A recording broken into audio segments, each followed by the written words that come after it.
you can do so. So, okay, well, good morning. So a couple things before we get started. I'm going to go ahead.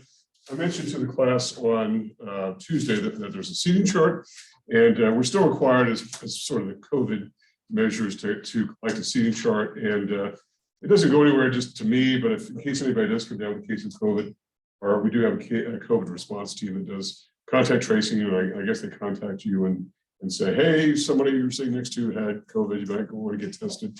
So for whatever that's worth. So this is the front here. And so on the front row, this will be you all. Put little arrows there by the rows. And so if I just have you put your name there, if you feel comfortable sitting where you're sitting, if you don't like who you're sitting next to, then maybe you want to put your name in a different place. And so for those of you who aren't here today in class, but will be, just remember that there is, if somebody's sitting in a place when you come in, if you haven't been to class yet, that it's probably their chosen spot. So you might just find a place you're comfortable with, and we can kind of go for that. Is that me? Is that my phone? I guess it was. So, okay. So that's that, and I'll pass around the seating chart or the attendance sheet for everybody to fill in. Watching it on the live Zoom link, Zoom will capture your attendance, and it's a downloadable into an Excel file. One thing I ask you to do if you're on the Zoom link live is to make sure when you sign in to put something that resembles your name. I know that sounds pretty obvious, but sometimes it'll be like somebody yesterday was a cowboy or something. It's like, well, I have no idea who the cowboy is, you know. So I know that we all sign in using nicknames and whatnot, but that's the way that we capture attendance, and we are required to record attendance. It's just part of the governmental issue. So if you would do that, I'd appreciate it. Even if you're on right now and you looks like everybody's okay with, I can tell who's who, but if you know, you can log off and log back in, it's not a problem. For those of you who are watching the recorded version of this, just remember to go into the Zoom, or I'm sorry, go into the Brightspace site, and let me just show you once again how to do that. It should be fairly straightforward here. Let me see here. If you go to the, let me just swivel the camera over here so you guys can see. There we go. And if you go to the main course site, right there, and go to coursework. Coursework is like the tab that lets you get to a lot of the important stuff. And then go to discussions, and you've got every week there'll be attendance link. You just say when you attended. Looks like already recorded their attendance. Not a big deal. You don't have to make a big production of it. Just say, I watched the videos on Saturday, whatever, and that's it. Obviously, there are 2 class sessions per week, so it's not like there's one attendance day, but you know, just record, just say something. So it doesn't have to be any big deal at all. All right. Are there questions for me about anything that we talked about last time when we started to, as I just sort of went over the class and what to expect and what some of the requirements are? Now's a good time to ask. If those of you who are on this live Zoom link, feel free to ask as well. I'll try to make the camera as easy to see for those who are watching on the recording, and I'll try to shoot up here. Now, I'm going to be eventually using the whiteboard, so I'll try to swivel the camera as appropriate, and hopefully the lights stay on the entire class session. So I'll go ahead and get started. So I know a number of you have asked, what do I do for this week? And obviously, when we met on Tuesday, I said we're not going to do very much other than maybe just sort of get organized, get everyone familiar with the syllabus and whatnot, and familiar with what we're doing. And right now, you just want to review the first chapter. Chapter 1 is pretty straightforward, not particularly complicated, and then read Appendix A. Appendix A, which I don't think we're going to get to today, so we may pick that up next week on Tuesday. But Appendix A is really a math piece. And as I mentioned on Tuesday, it's really sort of there to sort of set the outer limit of expectations as to what you will need to bring from a math perspective. Okay, and it's not, I know some people we have varying degrees of math anxiety. I think a lot of us do. And if for no other reason, I think we should try to alleviate some of those. Okay, so we'll probably cover that on Tuesday. And again, as I mentioned before, as we approach the exams, if we're running behind for whatever reason, and given that this is a winter term, spring term, I guess, we occasionally do have weather issues. And given that we're a morning class, it's probably a pretty good chance that we might lose one class day. And if we do, we'll just simply adjust the schedule. It's not a big deal. And there won't be anything that covered on an exam that we won't cover in class. Okay, so that's something. And so if we have to drop a chapter toward the very end, it's no big deal. Okay, all right. So questions for me about anything? Okay, well, let's go ahead and get started. And I've got the PowerPoint slides that I'm going to be referring to are really just for sort of reference purposes for the most part, and they're sort of to allow us to sort of figure out what's going on. These are also in the Brightspace course site, so you can download these, print these, whatever you want to do. They're probably not a substitute for course notes, however, so just kind of bear that in mind.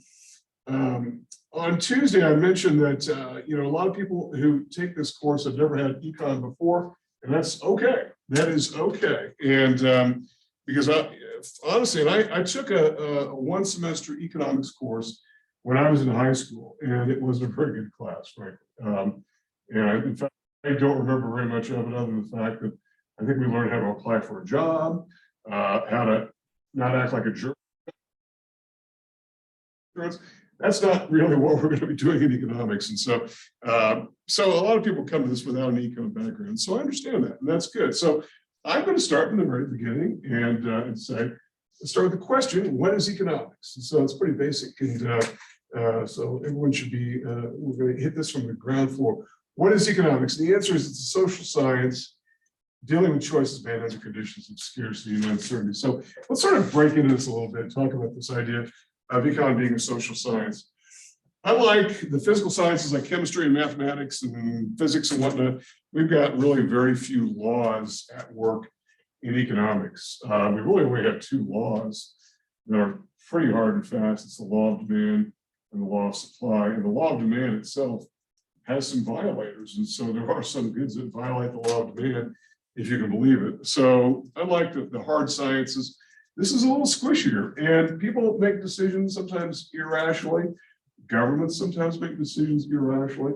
Sometimes we don't know what's coming, and this issue of uncertainty is really, really critical. And if you think back to, and this has been a while, I know it's been a few years, but the last major recession we had, which followed the financial crisis of 2007, 2008, not very many economists saw that happening, frankly. And I, for one, didn't see that severity of collapse in the banking system. The banking system sort of caved in on itself. And I knew there were problems with mortgage lending because I had just retired from banking at that time. And I thought there were a lot of crazy mortgages being made. I thought that was going to come back to bite some people. I did not think it was going to be that serious of a situation. So there was a lot of uncertainty, and a lot of uncertainty as to what can happen. But if you think back though, to the fundamentals, and I remember I started in banking right out of college, and I remember my very first day, all the trainees like myself were addressed by a senior executive who said at the time that banks are a house of cards. A bank is a house of cards.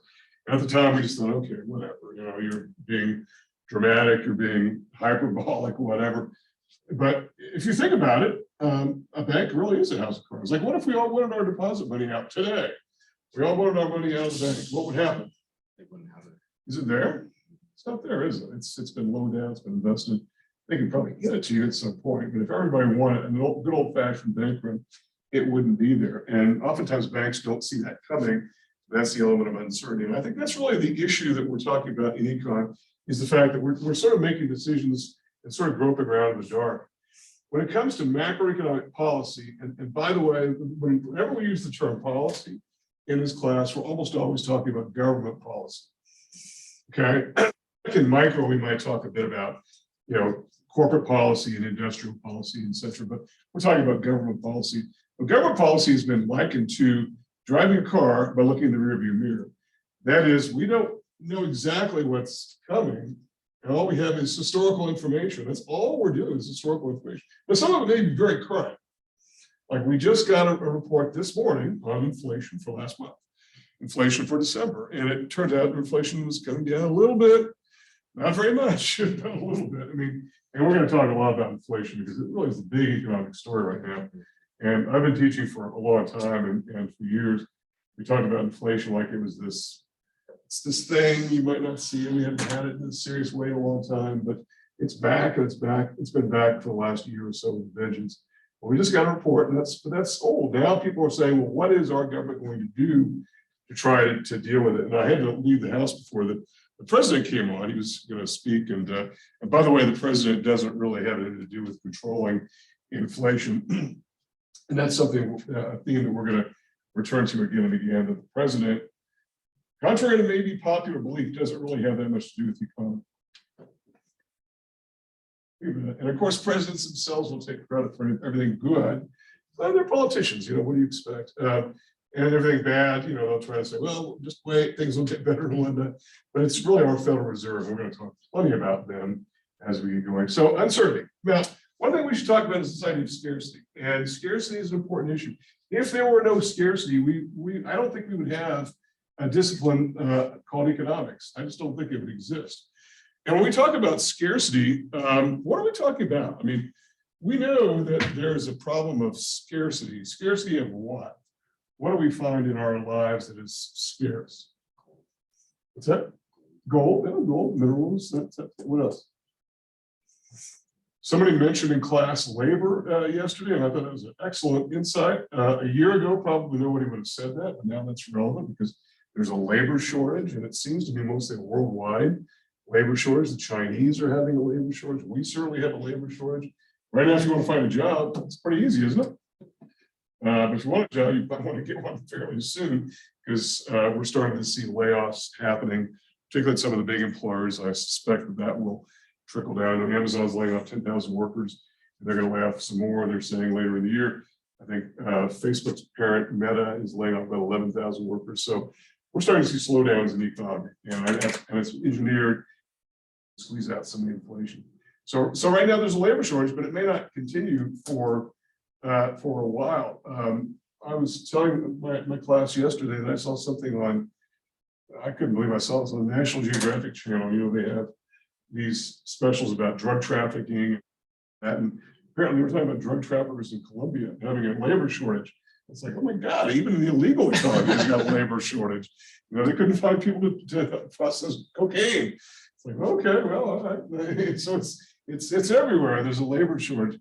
And if you think about it, the population worldwide is getting older, and a lot of people are beginning to retire or not wanting to work 70, 80 hours a week and whatnot. So it's happening. So the average age of the population throughout most of the industrial world is getting older. And so it's something that's going to be interesting to see what happens. So scarcity is an issue. Scarcity of labor, scarcity of minerals, scarcity of time. Scarcity of time is a big one. I think that as I get older, I realize that time just flies by, just flies. So anyway, but what about this issue of scarcity? Let's give it a definition. I took this right out of the dictionary, and I did cite my source here. So this is right out of the Webster's Dictionary, the quality or state of being scarce, which itself is not a particularly helpful definition, want of provisions for the support of life. But I do like the second definition, deficient in quantity or number compared with the demand. So that's got a lot more of an economic ring to it. Deficient in quantity or number compared with the demand. And that is the supply of things. Then we have an issue of scarcity. Probably on Thursday, we'll probably get to around Thursday, we're going to talk about demand and supply. And it may actually be into the next week, because I think I'm not really going to be covering only like the first 3 chapters prior to the example. We'll give a more concrete definition of what demand is. And demand is this ability and willingness to buy goods at various prices and quantities. You don't have to write that down yet, but we will get to that. But what we're simply saying is that when that demand exceeds what is available, then we've got an issue of scarcity. Something is not plentiful or abundant.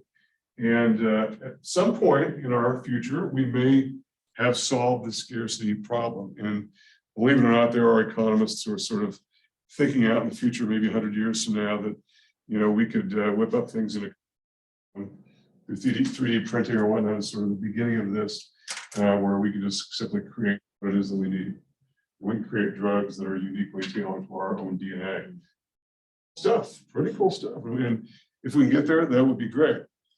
But here's the thing, and I know we talk about this a lot more in my introductory class, Econ 1110, that even in parts of the world in which we have relative abundance in our society. There are lots of parts of the world in which there are lots of things that are missing and absent. There are lots of scarcity. And about between 40, 45%, something like that, of the world's population doesn't have access to clean water. And I think that's a very shocking and serious number. So scarcity exists. So because there's scarcity, we have to figure out some way as humans to deal with that problem. And this leads us then to really the central problem of economics. And I don't believe this is actually in the book, but let's talk about it now. And it's something called the economizing problem. The economizing problem is the conflict between unlimited wants and the reality of scarce resources. And the conflict between unlimited wants and scarce resources. And I want to focus on a couple of things here. And that is this idea of unlimited. And I want to ask what you all think about this idea of unlimited. So you can just simply unmute yourself if you want to jump in on any point. I assume you can hear me and all that good stuff. I'm sure I'm still recording this. Yeah, I'm still recording. Okay. So unlimited wants. Now it's been theorized for quite a long time. Our wants are unlimited, that they go on and on and on and on forever. And yet we bump up against this reality of scarce resources. I'll turn the lights down. That might be easier for you. It's not too dark, is it? So it's been theorized that our wants are unlimited, that they're infinite and they go on forever. Is that true, do you think? What do you think about that statement? Are our wants unlimited? Are they unbounded? Are they unconstrained, unlimited? Any ideas on that? Well, it's something to think about. And I'm not saying this is necessarily a statement that every single economist in the world would agree with, but I think it's a useful way of looking at things, particularly given the fact that we keep creating new things all the time.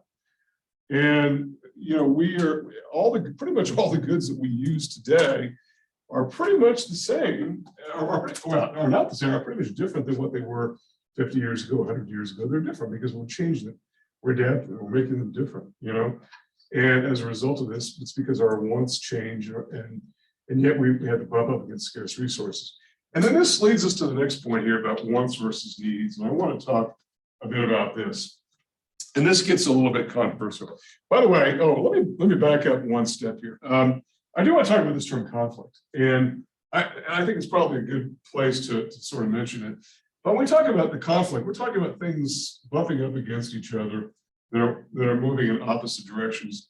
And we would refer to that basically, for lack of a better word, as conflict. And it doesn't mean necessarily violent, conflict or whatnot. It just simply means that we've got opposing viewpoints, opposing interests. And as a result, we have conflict. And it's all around us in economics, all around us. You have a house you want to sell. I want to buy your house. What is the conflict? It's a pretty obvious conflict. What is that conflict? What kind of price do you want for the house? You want a higher price and I want a lower price. Isn't that a conflict, right? You're going to buy a car, the same thing. You've got a conflict. So it's an issue where there's a conflict. We're not going to go out and back and fight it out. We're going to figure it out. We're going to work out. And if we don't work it out, then there's no deal. And that happens all the time. When there's no deal, if we can't resolve the conflict that we've got between us. Workers always want higher wages. Employers always want to pay lower wages if they can. So there's a conflict. People who pay taxes always want to pay lower taxes. Those who don't pay much in taxes always want somebody else to pay higher taxes. It is just simply the way things happen. So there are conflicts that happen all the time. And by the way, when we talk about economics, one of the things that I like to make clear early on in the class is that we talk about a lot of things that a lot of theories, a lot of ideas. You may not agree. It's just complete rubbish, maybe whatever some of the ideas are, and there's contention involved. And so, and I don't try to indoctrinate people into my particular thinking. I know there are some instructors, some faculty members around the world who do that. I don't. And by the way, I do try to keep my politics out of it. I feel like I've been successful if I keep people guessing as to what my politics are, because I really don't want people to say, oh, he's only saying that because he's conservative, liberal, whatever, you know. And so I try to keep it sort of, and let you figure out what you think about some of these, because as we get into this class, we're going to talk about economic theory, and we're going to set up two conflicting, that word conflict, schools of economic thought that have developed over time, and they pretty much are in conflict. They're still struggling and fighting it out even today. And you would have thought that, you know, at this point we would have had some agreement on theory, and yet we're still sort of slugging it out. And that is what drives some people crazy about economists, and I get that. Okay. All right. So anyway, that's just a brief bit of a word about conflict. I want to come back. I want to sort of circle back to wants versus needs. So let's think about this. This is just sort of a thing to think about, and that is this: where we are today in our human evolution, particularly those of us living in, I guess what we used to call the first world, that is the industrial world. Are we mostly about producing and consuming things we want, or things that we need? Where are we? Is it mostly about wants, or is it mostly about needs? And I think that, and I'll just tell you what I think the evidence points to. Particularly, let's just go with the U.S. experience, because when we start talking and we start getting into the measurement of economic activity, we're going to focus on the U.S.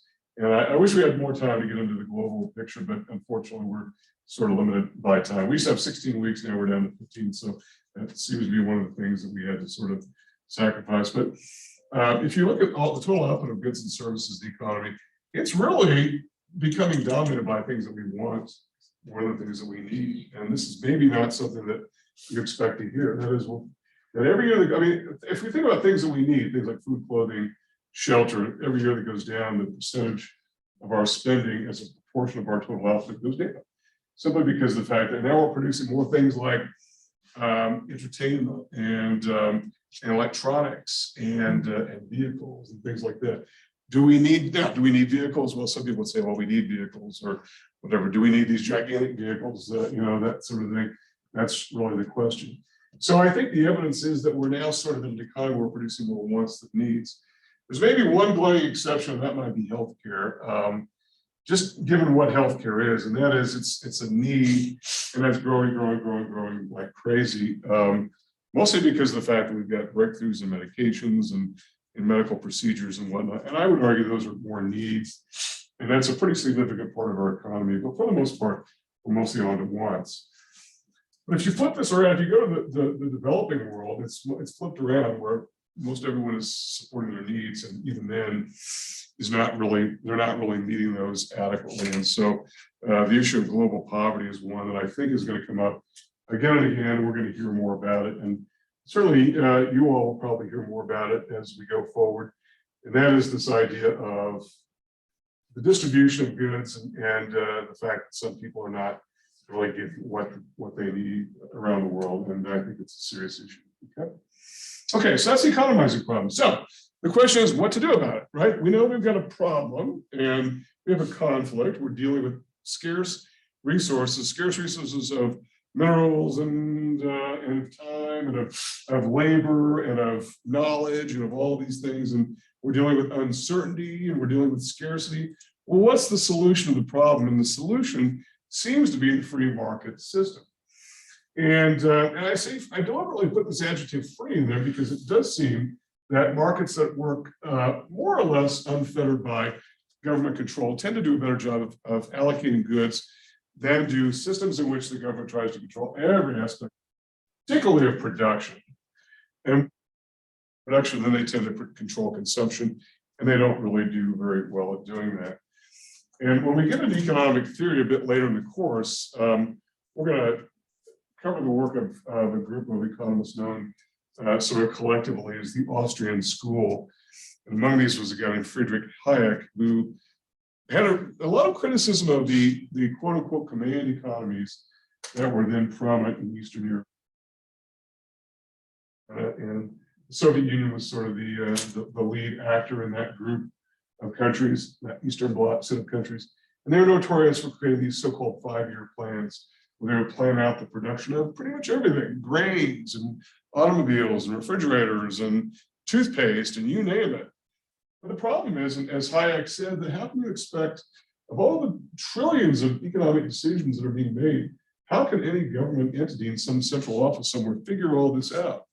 And in fact, one of the issues economically, we saw these economies just simply break down because of the fact that they can't coordinate at all. That we're better off left people to their own devices and figuring out what they want to produce, what they want to consume. And by the way, I'm not saying that this is a problem-free system at all. I'm saying that it does seem to be better than command economies. And, you know, I think the evidence by now, I think, is pretty strong in this area, which is not to say that, again, that the government doesn't have a role to play. The government shouldn't be involved, because we're certainly going to talk a lot about the role of government in this class. And in fact, I think one of the differentiating factors when we get to talking about these two opposing schools of thought is really the role of government and where government should fit in. So I think compared to the command economies, and by the way, your text gets into this quite a lot, this distinction between the free market economies, the so-called laissez-faire economies versus the command economies. I think it sort of lays out the case that I think most of us would agree that the free market system, while not perfect, is a little bit better at distributing income and wealth to people, even though it's not perfect. So the free market system is a macro system. But what is a market, which is a little bit more micro? And I'm going to get here in a second to talk about the differences between the two branches of economics. So what is a market? The definition that I'll provide is an organized means by which people exchange value. And so when we say people here, it sounds like we're being a little bit indefinite. What do you mean by people? Well, any people, and you know, and it could be corporations, it could be governments, it could be anybody involved, but it's a relatively organized means by which we exchange value. Now, why is this term organized so critical here? It's critical because prior to the existence of a market system, how do we exchange value? Well, we did it on a more ad hoc basis. We found somebody who had something we wanted, and we happened to have something they wanted, and we made a deal, right? But that wasn't particularly organized. It wasn't, and when I say ad hoc, it was temporary. You know, it was formed and then disappeared. It wasn't some sort of permanent thing.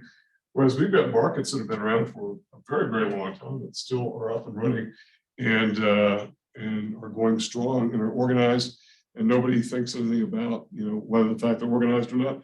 We just simply take it for granted that they're organized. And one thing too that I'm going to clarify for everybody is that the term market does not refer to a physical place. It does not refer to a physical place. And I know sometimes when people hear the term market, they might think of the stock market. In fact, they might even think about the floor of the New York Stock Exchange as being a place in which these happen. Well, in fact, most of those transactions in the financial markets don't happen in a physical place. They happen electronically out in cyberspace. And so, and that's where a lot of transactions in our economy are going. So this idea of physicality is being removed. And we're going to talk more about this idea of physical versus non-physical here in just a second. Okay. So questions so far about anything? Anybody on Zoom have anything they want to jump in with? Feel free to if you like. You're not required to, of course. Okay, well, let's move on and let's talk. We're sort of getting some introductory stuff out of the way here, and then we're going to get more deeply into some model building and talk about who's who and what's what and whatnot. But I just want to sort of lay out the two branches of economics so that you're familiar with where the edges are of this particular part of the economics, the discipline. There's a difference between micro and macro. Now, one thing that's interesting is the term macroeconomics didn't exist until sometime around the Great Depression, 1930s, and maybe even after the Great Depression into the 1940s. And there is some debate as to who was the first to coin the term macroeconomics, but it doesn't really matter. If you had taken the econ course prior to the Great Depression, which started in the 1930s, it probably would have looked a lot like a micro class. It would have been mostly markets, individual demand and supply. Here's how demand works. Here's how supply works. Here's how prices are determined. We're going to get out into all that because when we get to chapter 3, either next week or the week after, we're certainly going to cover some of those basics. But the term macro sort of grew out of the idea that the Great Depression told us that the entire economy is not just simply a collection of individual markets, that in fact, the sum is bigger than the sum is bigger than, sorry, the whole is bigger than the sum of its parts. took a while to get that out, but the whole is bigger than some of its parts. And that is, there's something that's going on in the big picture view of the economy that is just simply more than just markets working together.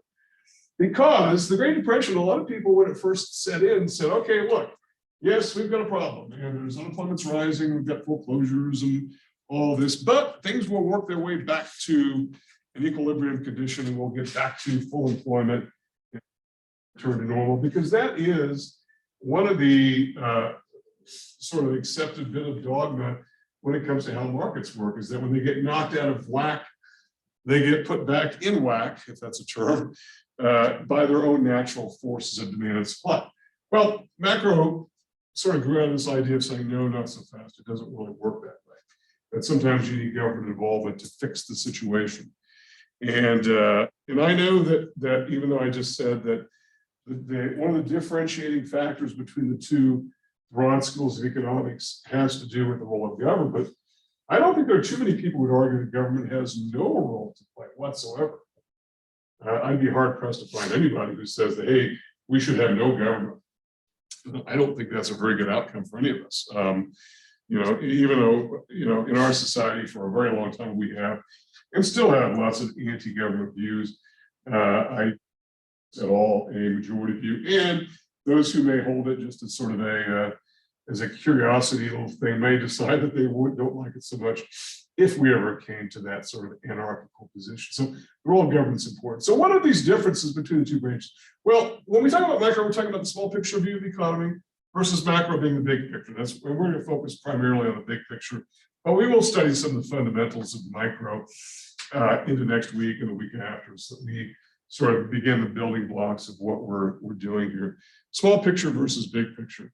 When we talk about micro, we're talking about the study of individual items in the economy. And in fact, if you think about what micro is, I come back to there's a textbook that we used to use for our 11-10 class, and I really liked the metaphor that the authors used. They said that, look, microeconomics is street level economics. And that is, if you walk down the street, you can see individual business firms selling individual goods at individual prices, employing individual workers, earning an individual wage, and going home to their individual homes, and then after 5 o'clock becoming consumers and doing their thing and whatnot. And so that's, in other words, where we live is sort of the microeconomic realm. We're part of the big picture. We just may not think about it at all times. But yet we really are. Every time we buy gas, theoretically, we're sort of ringing the cash register on the economy. Every time we get paid, we're sort of ringing the cash register on these computers that are sort of calculating economic activity. Well, for the most part, it's that street level view. And then the authors talked about the big picture view. The study of the entire economy, including the global economy, was sort of the view from outer space. So there's a big picture view of everything that happens without having to look at individual items of the economy. One thing about micro that we talk about, and I think, and it's something that is maybe illuminating to some, particularly because people don't always think about this, is that we're talking about slices of the economy. We're just boring into something like the auto industry, for instance. And we're not going to focus on aerospace or healthcare or telecommunications. We're going to talk about the auto industry. We're just going to slice into that particular industry. And one other thing about markets is this, and really it's the study of markets. That's probably the most adequate definition, I think, for micro, is the study of markets. But there's a useful metaphor that is been used to describe the micro realm and that of markets, and that is of a Russian doll. You know what Russian dolls look like? You got a big doll, and you open it up, and there's a little doll. You open that, there's a little doll. Does everybody know what I'm talking about? Well, I think the study of markets are like that as well. Because we could take something like the market for, I don't know, shoes in Albuquerque. Albuquerque is the market. The market for, let's say, athletic shoes in Albuquerque, okay? And then, okay, let's focus on the market for shoes in Northwest Albuquerque. So we're going to focus on the market for shoes. So we're slicing into that. Okay, and what about the market for shoes or north of Paseo, east of Coors? You get the idea. Now, this is not an unusual sort of scenario, because a lot of marketers, sellers of goods, will try to figure out, what is the market? What does that particular market tell us? Is there room for another seller of shoes in that particular market? Now, I'm not particularly familiar with the shoe market, but I'm just telling you that's an example of that. And that would be the study of the markets. You could take the market as, and I know that sometimes when people in business talk about the market, they're not being oftentimes very definitive as to what they're talking about. They may know what they're talking about, but it doesn't sound like to anyone else like they know. But it could be as broad or as narrow as what we look at. That's why that Russian doll metaphor is fairly useful. Okay, so micro is more the study of individual markets. And by the way, because micro is sort of foundational to macro, we're going to be covering some concepts that are covered a lot in micro and are built more in micro for those of you who will go on to take micro. I would say probably the majority of students who take macro go on to take micro because it's sort of they kind of go together as sort of a package. Some schools actually have them together as one semester, like one giant 6-credit class, which I don't know if that's a good thing or bad thing. It might be too much economics for one 4-month period of your life. I don't know. How many are here are going to business school? Is that which ultimate plan? Okay, well, nobody here. Okay, that's a little unusual because usually in years past, a lot of people take this course as a pre-req for business school. By no means am I going to present this as though you are all going to business school, but that is often a sort of a prereq for that. Okay. One thing about macro that differs from micro is that it involves very large variables. We're going to get exposed to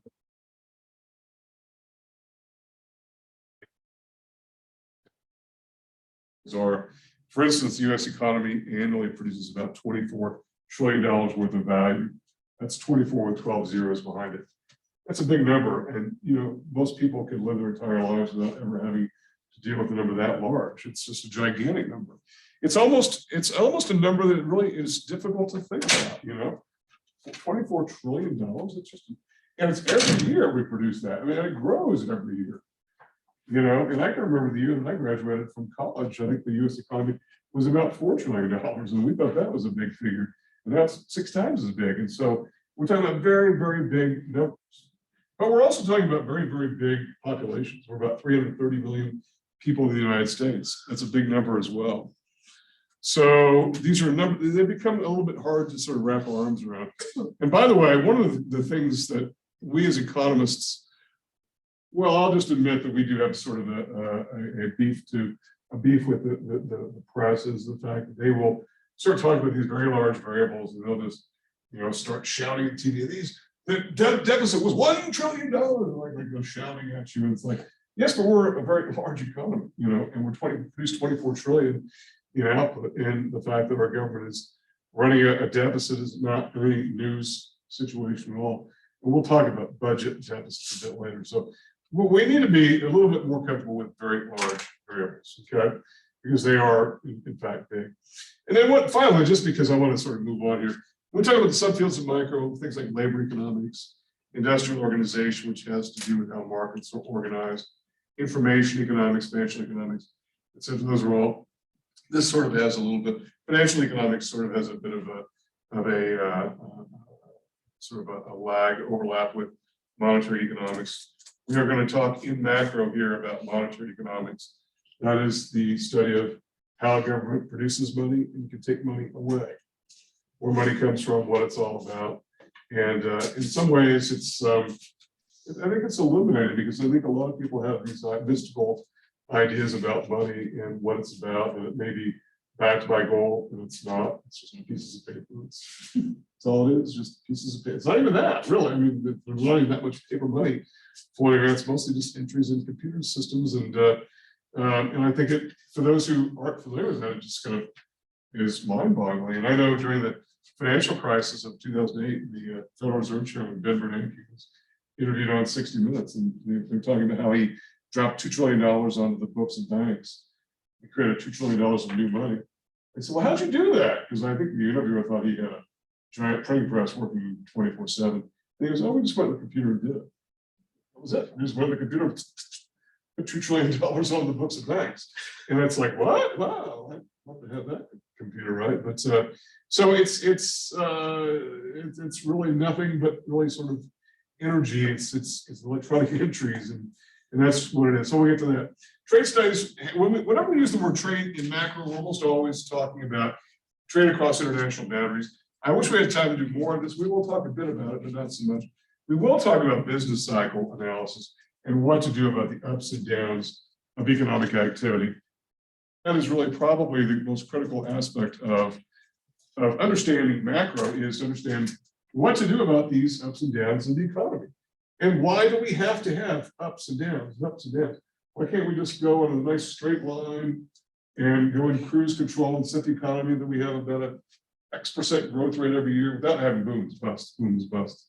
And it's an important question, and it's something we need to answer. And by the way, despite the fact that there are still things that are not known in macro, this bringing down the oscillations, these wild whipsaws, boom bust cycles, has been relatively successful, particularly if you look back over US history. And if you just take a look at the 1800s, where it was boom bust, just over and over again. And it was not just recession where people, maybe we had about 2% uptick in unemployment. We're talking about depressions in the 1830s, 1850s, 1870s, 1890s, about every 20 years or so. Things just, the hell in a handbasket. And the question is what to do about it. And macro policy has been relatively successful at sort of bringing down those wild swings. And we'll talk about why that is the case. Okay.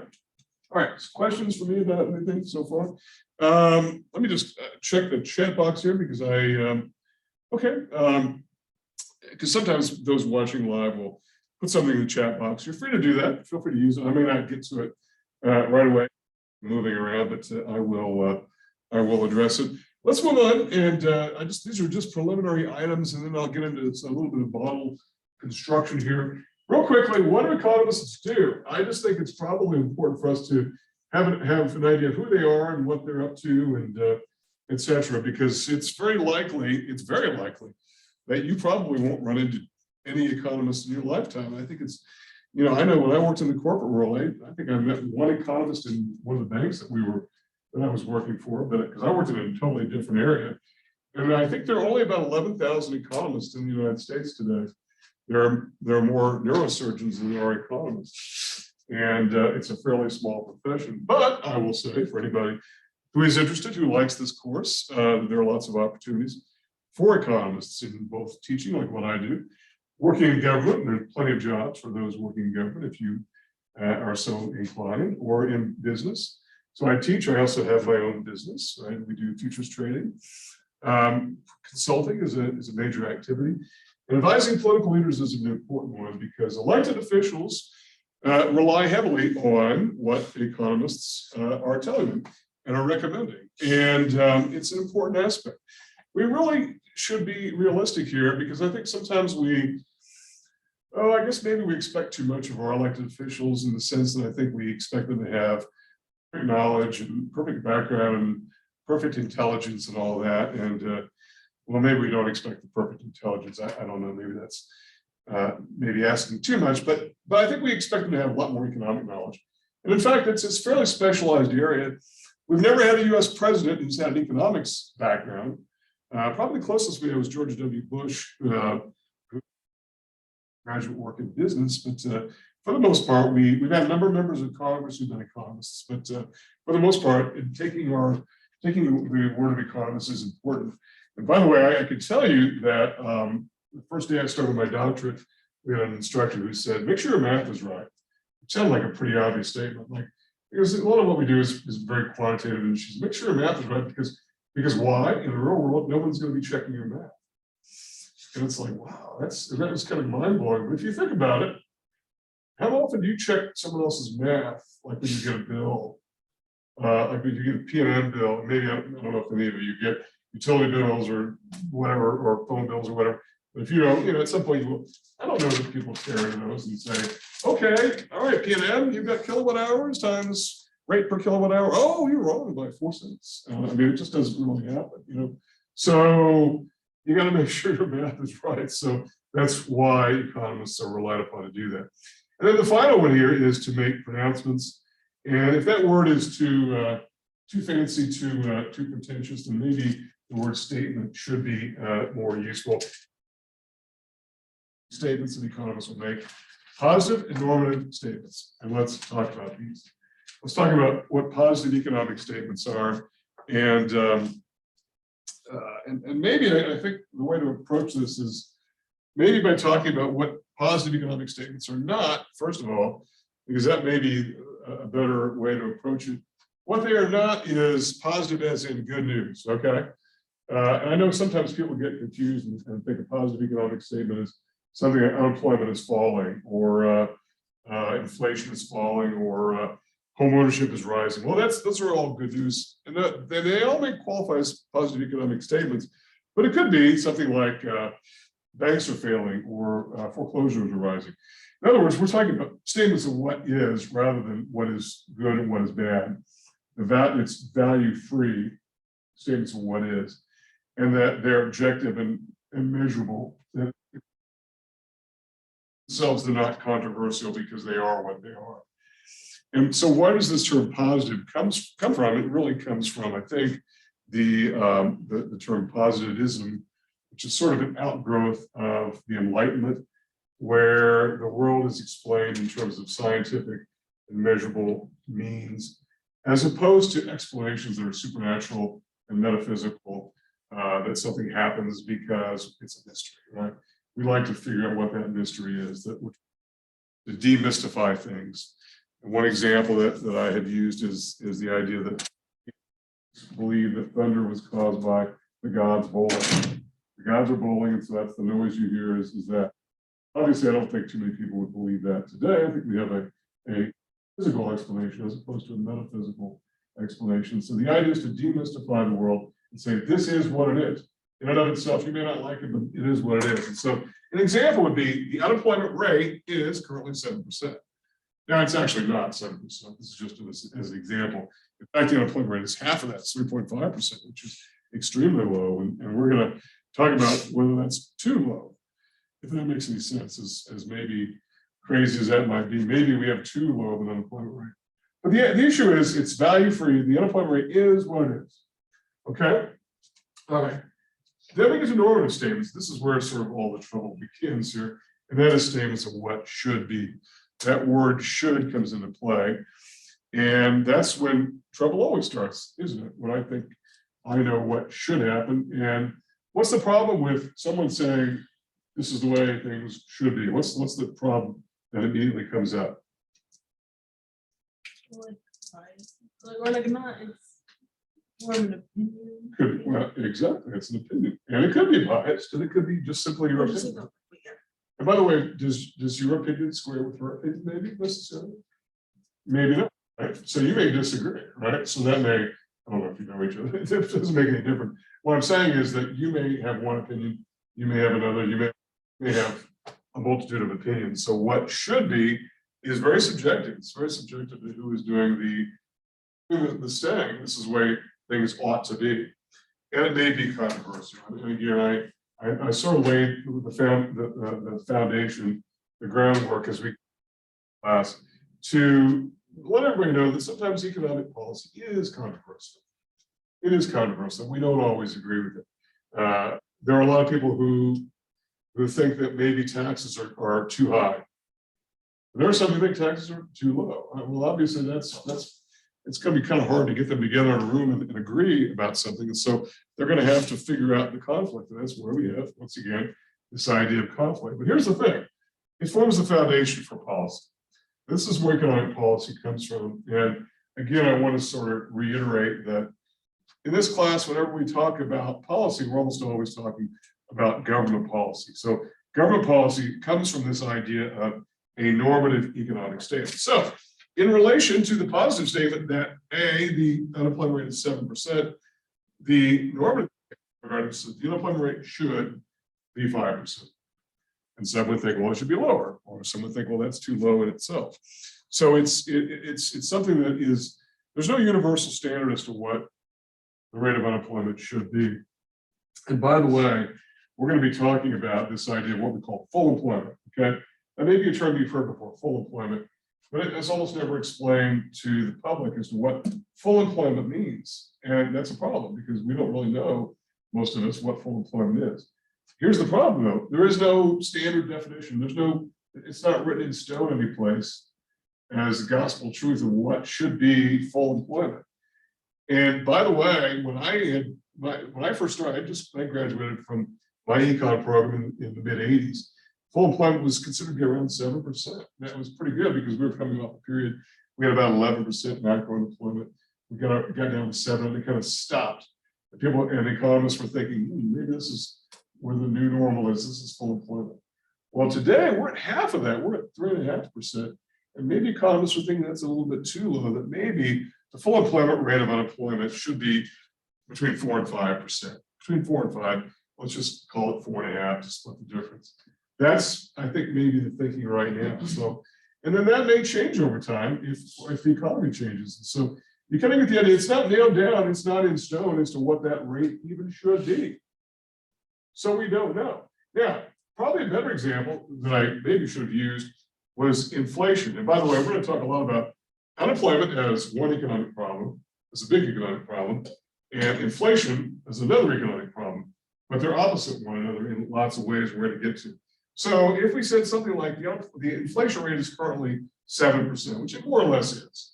We just got an inflation number this morning at about 6 our time, I think, and it came out, the inflation rate year over year was about 6.5%. Okay. Now that most people would say that's too high, but what is the rate? Our government, our Federal Reserve, and we're going to talk more about what that is saying the unemployment rate or the inflation rate should be 2%. They've been looking at 2% for year after year. I go back to my early days where the inflation rate was acceptable at 4%. So you get the idea that we have had lots of success in dealing with macro policy, cutting inflation and unemployment both. But now we've got inflation that's very, very high. And I don't know that we're going to get to 2% inflation anytime soon. I just don't think we're anywhere near that. And I think that we're in for a lot more interest rate increases to slow the economy down. I think we'll see unemployment rise as a result. I'd be shocked if we don't have, a year from now, we'll probably be in a recession. I'd be very shocked if we're not. So, and we'll talk about what a recession is. It's just a drop in economic activity. We're already starting to see some signs of that. So again, this is a normative statement. It's a statement of what should be. Now, let me give you one example here of a normative statement and how controversial it can be. And that was, in fact, probably in my lifetime, certainly, which probably captures all of your lifetimes, if I am reading the room correctly. Probably the most controversial economic policy that was proposed in government was that of President Obama's Affordable Care Act, where the president said, the positive statement was 47 million Americans have no health insurance. Statement of fact, 47 million Americans at the time, during his first term, had no health insurance. Now, what was President Obama's normative statement of what should be in relation to health insurance? Everyone should have health insurance, right? Now, was that controversial? Yeah, it was really controversial. A lot of people disagree with it. It was just really, and the debate was ugly, and it was nasty, and it went on seemingly forever, and it didn't look like it was going to get done. Eventually it did. But that was his statement of what should be. Every American should have. Even today, there are Americans who don't have health insurance, and by the way, for those who don't buy it, they were subject early on to penalties, tax penalties, but those have gone away. So particularly younger, healthier people may say, "I'm not going to pay for health insurance. I'm just going to take my chances," and I kind of get that. Once you start to have a family, that becomes problematic. If you have kids, you're going to the doctor, so that's just going to the doctor a lot. So there are people who don't have health insurance, but the idea was that if you want health insurance, you can get it. And in fact, there were subsidies for those who for which if it was unaffordable, they could get credits from the government or subsidies. And some people pay nothing for health insurance through the private system itself because there's government subsidy and whatnot. And there are some tax credits involved as well. So the idea was that every American should have health insurance. It was very controversial. It eventually got done. It came within just a whisker of being overturned, I think, in the courts, but it did succeed. So anyway, why are we talking about positive and normative statements?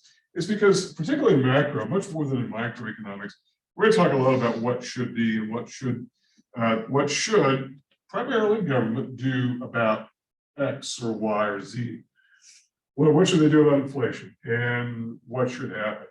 And it's often controversial, but we'll get into that. Okay. All right. Real quickly here. Okay. We want to talk about who's who.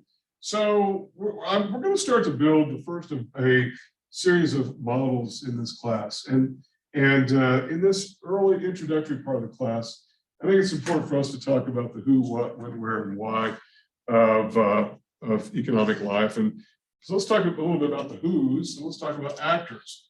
And then we'll start to build a model from that. And when we talk about models, what are we really talking about here? We've all heard the term models before, and I think most of us are familiar with models. You know, if you have a G.I. Joe or a Barbie, you don't need internal organs to know that that's a person, or it's supposed to be a person, right? Even something like a blueprint for a house, you have the room dimensions, you have doorways, but you don't have things like light switches and light fixtures and wallpaper and carpeting and whatnot. You don't need that.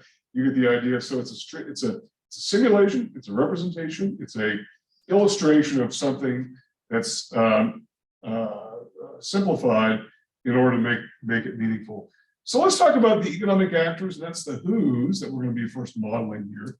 And that is, we're going to say there are three economic actor groups: households, firms, and governments.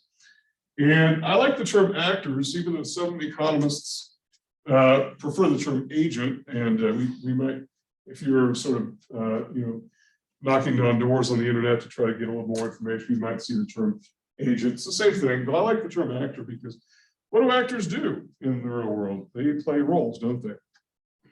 So Harrison Ford is both Han Solo and Indiana Jones. Same actor playing a different role, just like most of us, right?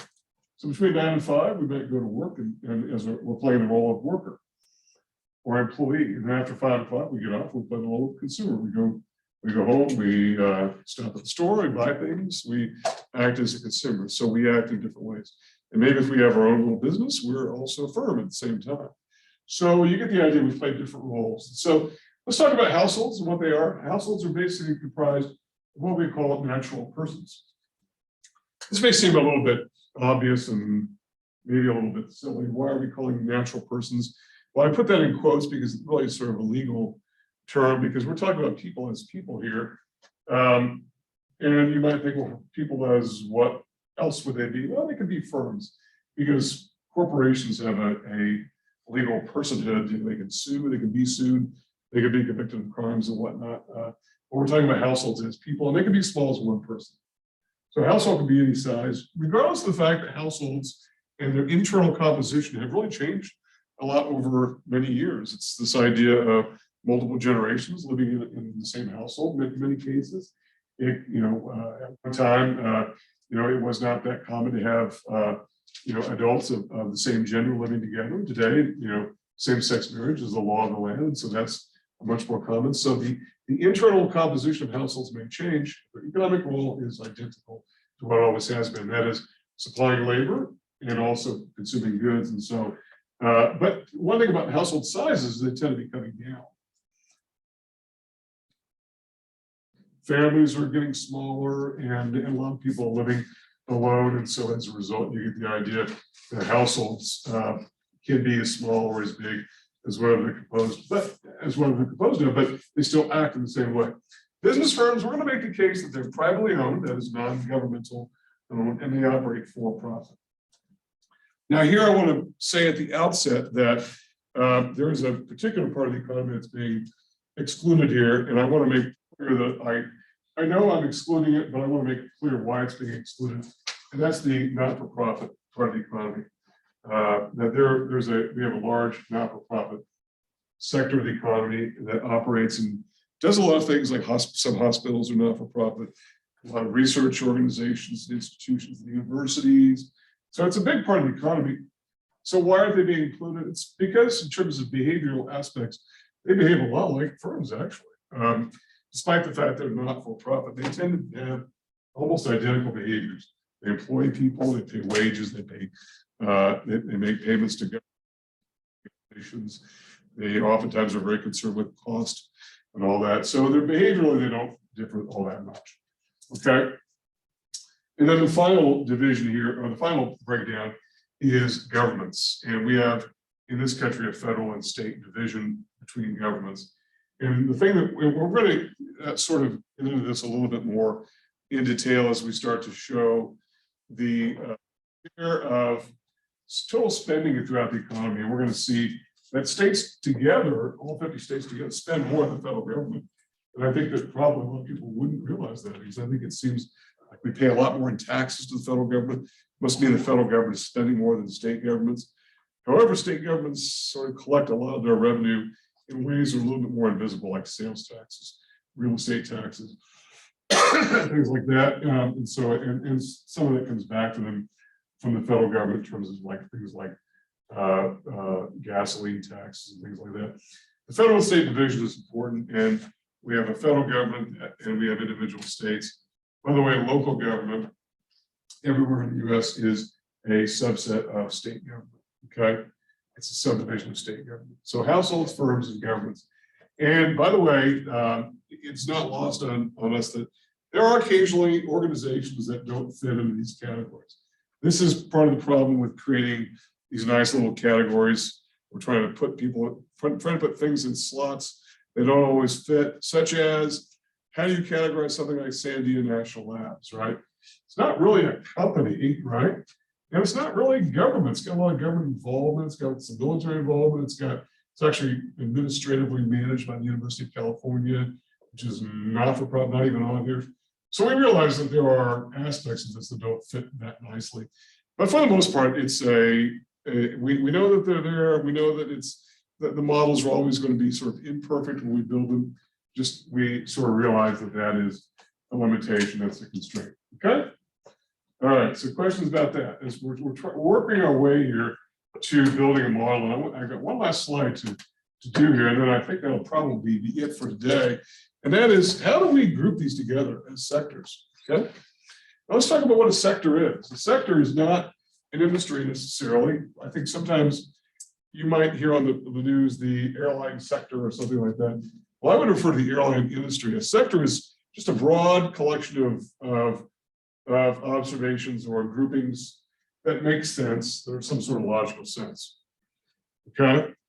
So, and sometimes they're arbitrary, like in the National Football League, we've got two sectors, right? The NFC and the AFC, and they're mostly arbitrary as to how we divide them. But in economics, we've got some non-arbitrary, because we sort of group the three actor groups in two sectors: private sector for households and firms, where by definition they're non-governmental, so they act in their own self-interest typically, and decisions tend to be made privately. So if you're a household, you decide you want to leave your job, right? You do so. You don't have to tell anybody you're doing it. You don't have to run it by anybody. You just do it. If you want to go buy a jet ski, go do it. There's no putting your name on a list, running it by some government agency. You just simply do it if you're able to, right? And you're doing it for your own particular reasons. You don't have to explain why it is that you're doing what it is that you're doing. And same with businesses. If you are a business, you decide that whatever you're doing doesn't make sense. Maybe you want to do something differently, then you shut down some operation or do something else. So these decisions are made in their self-interest.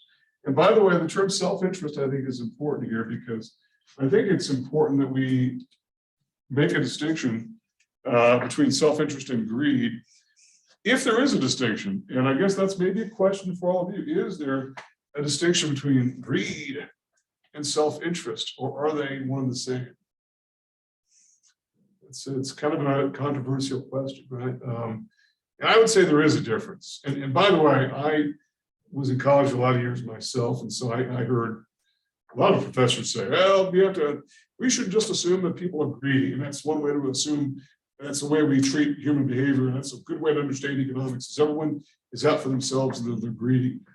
And I personally, now I'm on the other side of the fence. I didn't agree with it very much when I was a student. I don't agree with it now as an instructor. I don't necessarily agree with it. How does greed differ from self-interest, do you think? Right. I think self-interest is designed for improving your needs, or what you're trying to meet in your needs, where selfishness kind of goes past your own needs and supersedes everyone else's Right, where it's more maybe sociopathic, maybe that type of thing, right? So self-interest is maybe what we would call maximizing behavior. I want to do the best for myself. I want to earn the most I can. I want to save the most I can. It's got nothing to do with you or anybody else. It's that. Whereas greed might be, you might sort of push the boundaries, right? When it comes to greed. And it may be that you want to take from others, this idea of greed. So I think that may be one way to look at it. And again, if you don't agree with that characterization, you're free to disagree. I have no particular ego about it, but I think that I would agree with what your definition is there. So that's one sector. The other sector is the public sector. It's government and all of its appendages, and that is decisions tend to be made publicly. Tend to be. I know that there are occasions in which government does things that we really don't know about until after the fact. But for the most part, the ideal is that they're made publicly and made in the public interest. And when we talk about economic policy, we're going to make the case that government tends to act in the public interest, and that is not for any private interest, because we're sort of left to our own devices, those of us who operate in the private sector. Okay. So where we're going to go with this when we come back on Tuesday, we're going to sort of build our first model of the economy, and it's going to be very simple. It's called the circular flow. You can read about it in the text. I'm going to be sort of weaving in and out of the first couple of chapters here, these first 2 or 3 class sessions. I would go ahead and encourage readings. I'll also get into some of the background regarding Appendix A, and I'll do that when we come back on Tuesday. And so, other questions for me, anybody here or on the link before we wrap it up here? Let me make sure I'm checking the.